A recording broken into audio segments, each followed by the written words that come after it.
Please help a starving artist out by supporting me on Coffee. Thank you. You and Izuku Midoriya had been dating for 3 months now. And it had been 1 month since UA opened its student dorms. It was a lot to take in, so the fact that you and your boyfriend could still enjoy your favorite couple's tradition was keeping you grounded. It had actually been Izuku's idea to have movie nights in the first place. Mostly because both of you were quite shy people, and both of you didn't talk much, and even then it wasn't a lot. Most conversations you had were short, often with single-word answers. And movie night gave you two a topic of discussion. You yourself had at first suggested anime, but more often than not you just simply didn't get them.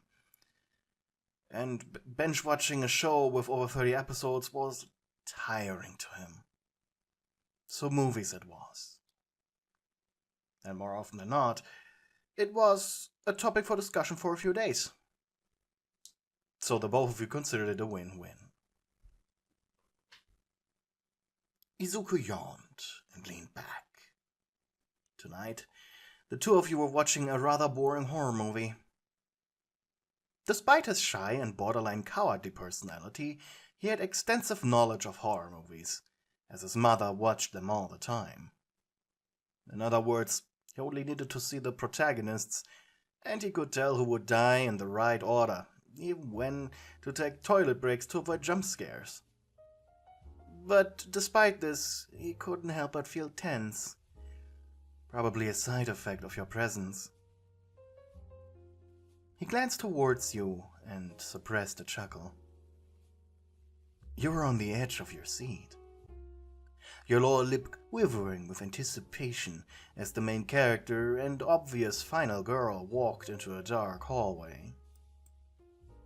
While most of her drunk, bumbling friends were still alive.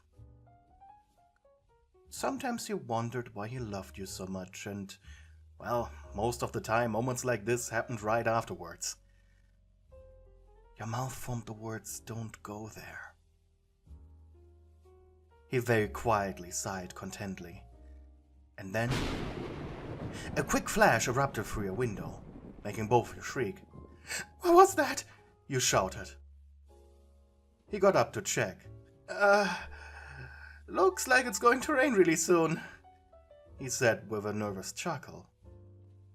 You whimpered, still scared from the movie, more than what was actually happening. "But there wasn't anything on the news today." Izuku turned around. "Yeah, my weather app didn't say anything as well." You go. Don't tell me it's a Quirk user. Don't tell me we're being attacked again." He walked over to you and gave you a hug. He needed to calm you down, or this would turn ugly, especially because you were starting to scare him as well. "It's just the weather acting up. There's no one coming to take you, or me, or anyone, okay? It's fine." You sniffled. Thoughts of the training camp filled your brain. "But they're after you and Bakugo, remember?" By now the movie was just background noise. This had become more important.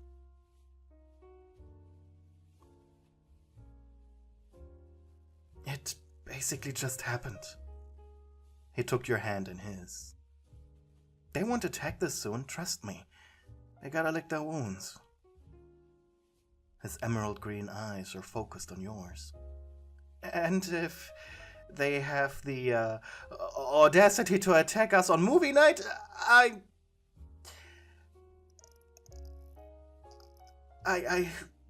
will hurt them. Screw the rules." Oh boy, he was just as nervous as you were. That was obvious. Though still you bit your lower lip, kinda admiring that he tried to be bold. It was super cute. But then a loud shriek came from the TV, making you jump right into him. The sudden force took him by surprise, and the two of you stumbled to the ground. He groaned as air was pressed out of him, and for a moment he saw stars.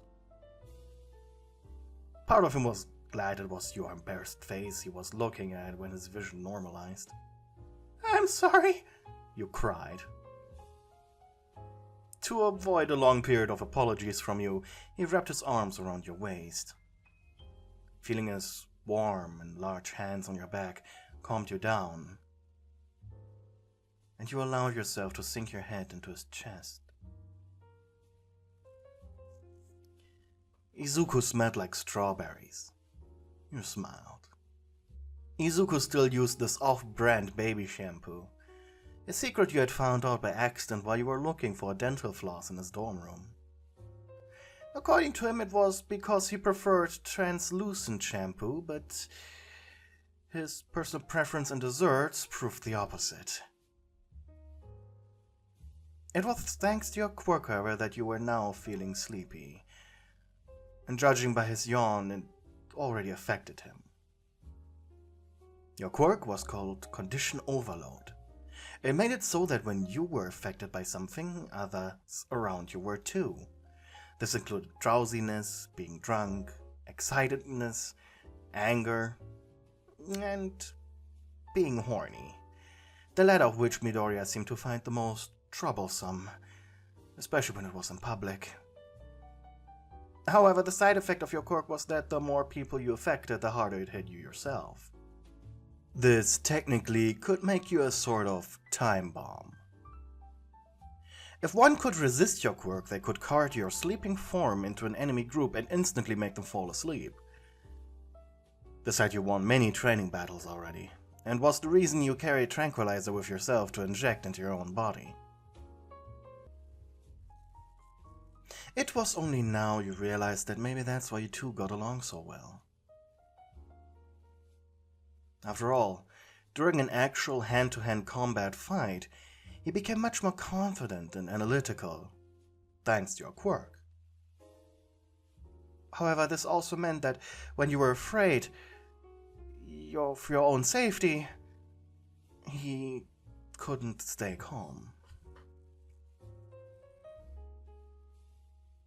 And luckily for Midoriya, when you were afraid of losing a fight, the fear you projected onto him with your quirk, he could simply shake off.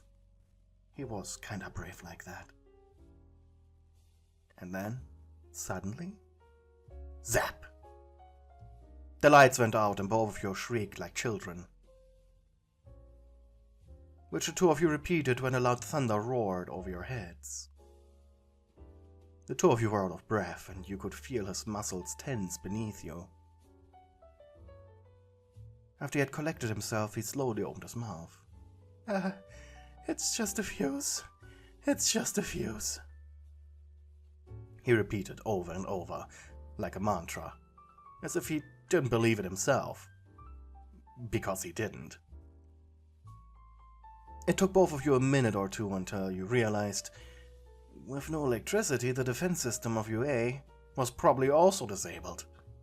And within seconds, both of you were hyper-aware of your surroundings. Izuku was searching through his nightstand for a flashlight, while you were crawling on the floor trying to find your phone. The air now felt heavy. And then a loud pitter-patter began to bang against the windows as it began to rain. It's just a fuse. Just a fuse. Izuku was slowly calming down. Oh, I got it! He stuttered, as a blinding light shot into your face. Sorry, sweetie, he apologized. No, it's fine. You rubbed your eyes. It hurt. Hey, it's gonna be fine. I'll just go fix the fuse, alright? He desperately hoped he wasn't sounding too scared. We probably woke up the rest of the dorm with our screaming, so I won't be alone. He gently kissed your forehead before leaving your room.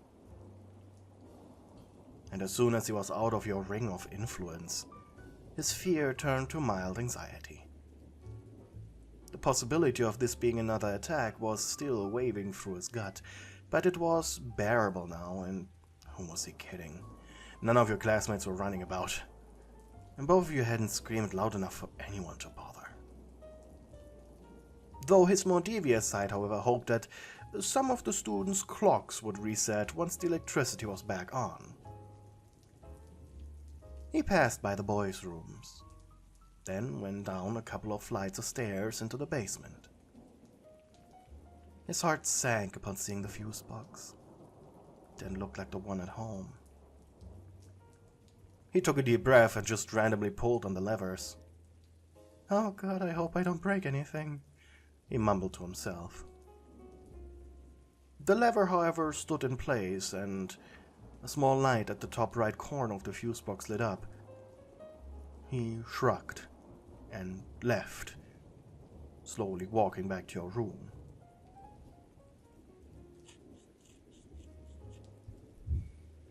On his way, Midoriya noticed that the clock on the dorm stove had turned back on, and he sighed in relief, realizing that the horror was finally over, and he could calm down. As electricity had returned, so did the lights of your room. And so, when he came back, he saw you sitting on your bed. I don't want to watch the movie anymore," you said meekly. And he chuckled nervously. "Yeah, I understand. I don't want to watch either." His legs felt weak, and a mild headache was beginning to prickle against his skull. You sighed contentedly. This had been enough for one day. And sleep was the only thing on your mind. Though you also didn't want him to leave. How could you make him stay? Should I go back into my room?" he asked, obviously reluctantly. You bit your bottom lip. "Why don't you stay?" you said seductively. With your arms, you squeezed your chest together. "I mean, I would feel much better with a big, strong man like you holding me tonight." He giggled. Well, I guess I can play lifeguard tonight," he said while switching off your room's light, before diving into your bed next to you. You just closed your eyes, felt his arms glide over your back gently, your lips touching, as you felt a flood of emotions, which made him be a little more forceful and energetic. His hands lit up the back of your head as he began to bravely make out with you. His tongue entered your mouth, and you hummed quietly in response. He was such a good kisser. When the room suddenly lit up for only a split second, followed by the loud crash sound of thunder. Both of you squeaked like children. "Maybe we just leave a nightlight on?" you suggested, and he chuckled nervously. "Yeah, I was about to ask the same."